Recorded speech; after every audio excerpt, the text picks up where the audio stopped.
देह में घर किया है, लेकिन देह हमारा घर नहीं।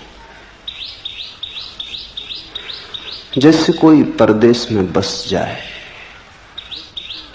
और भूल ही जाए स्वदेश को, फिर अचानक राह पर किसी दिन बाजार में कोई मिल जाए जो घर की याद दिला दे,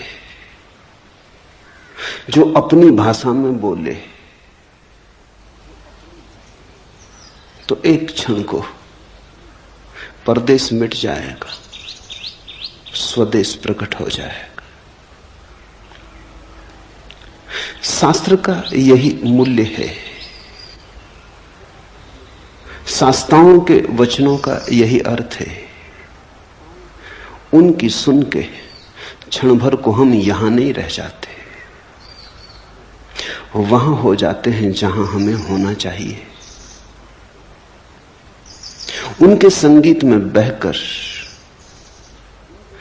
जो चारों तरफ घेरे है वो दूर हो जाता है, और जो बहुत दूर है पास आ जाता है।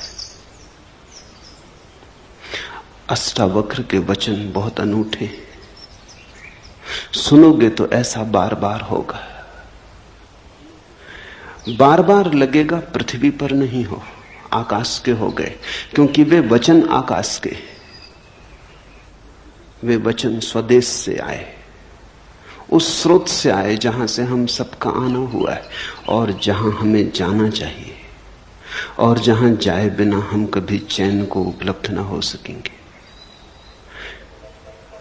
जहां हम हैं सराय है, घर नहीं। कितना ही मान के बैठ जाएं कि घर है, फिर भी सराय सराय बनी रहती।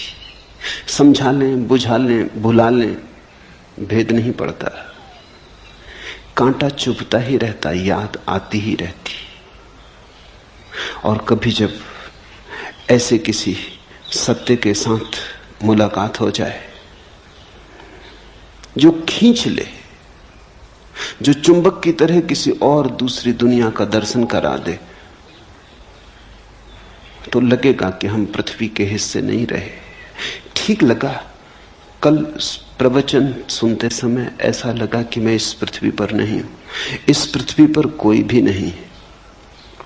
इस पृथ्वी पर हम मालूम होते हैं, प्रतीति होती है।